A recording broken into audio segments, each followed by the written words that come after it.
Island? I saw it on TV that they were tearing it down. Yeah, I know. I think I might head over there one last time to check it out. That sounds good. Take some memories for me, too. All right, I will. Stay safe, son. I love you, and I see you soon. All right, love you too. I'll see you in a couple of weeks.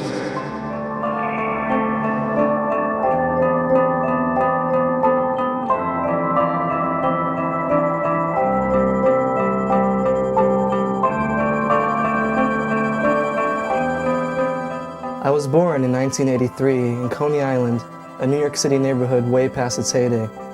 My parents, two hardworking and loving people, took really good care of me, every now and then. Though I had no brothers or sisters, I did have a large extended Puerto Rican American family, and when I think back to my childhood, I think of the good times I had with them.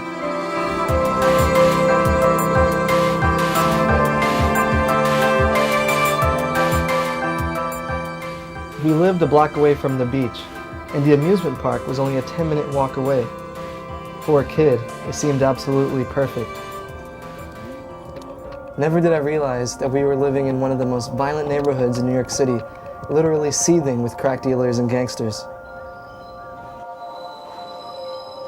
When I was around 6 or 7, something really big happened to my family. I remember it vaguely, though it seems like some sort of cartoon-like dream. My cousin Wati was attending a Bible study class. Suddenly, the window shattered and the children started screaming. Wati was hit by a stray bullet.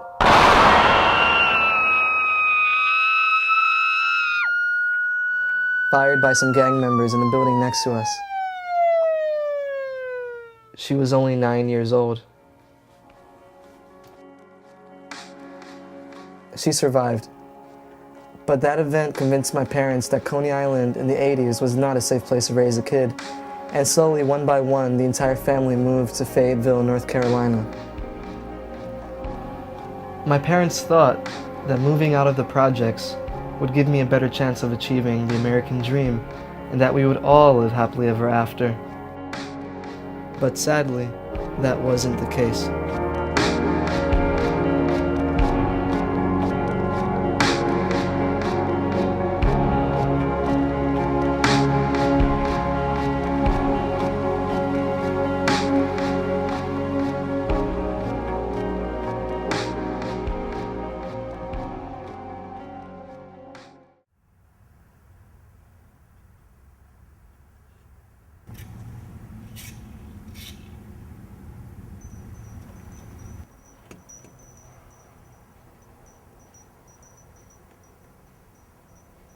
This robe looks kind of funny, David. It looks kind of old. Let me put my other robe on.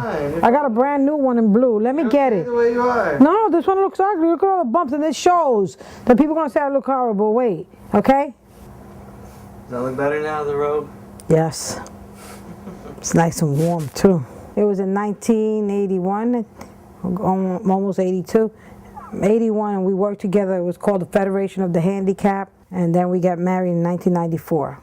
And while we were getting married, we had to rush him to the emergency room the same night.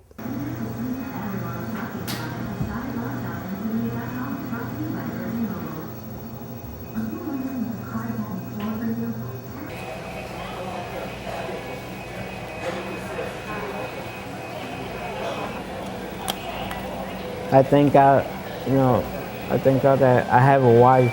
She takes good care of me.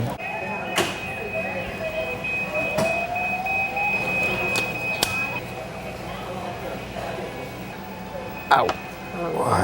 Yeah, that hurts right there. I need a lollipop.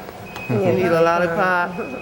I remember in 2004 when my husband was really, really ill. At 8 o'clock in the morning, I got a call. I say to today that I think it was a blessing from God, because I called his family later on, and no one from his side of the family had called that day. I seen, when I answered the phone, I see my husband cringing like this, with his hand palm, but he was like in a state like this, really quiet, and I seen he was really stiff, and being that I also have leg problems, I call out to him, and I see him sweating profusely. I tried to pick him up, but I couldn't pick him up.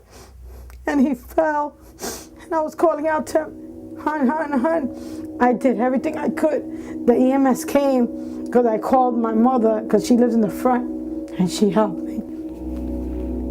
I became used to my father's sickness. I can't even begin to count all the times and holidays I spent with him in the hospital. While the situation seemed natural to me, over time I realized how much of a burden it must have been for my mother. Since I moved back to New York City several years ago for college, my father's kidney failure has become more complicated and his low blood sugar attacks more frequent. But my dad doesn't let that get him down. He's always quick with a joke. Are you making a pizza? Yes. What's the name of it? The Life and Times of Gaballero, Yeah, it's gonna be X-rated. X-rated. Mm-hmm. I'll leave it at that. Everybody's asleep. Go home. Hey, baby. She bring me food. Dito mata todo mojado cuando vino el thunderstorm, vino corriendo. Oh, sí, lloviendo mucho ahora. Down, Cinnamon, down. Be good girl. I just got my lawsuit from H&R Block, $154. Thank you, Lord. He has blessed me. No, David, I didn't have only $3 on my account. Thank you, but I'll save money to treat you to the movies. I gotta give Grandma 20 for the dog. She ripped something up. Yes. Yeah, I told them. Yeah, from 1 year old.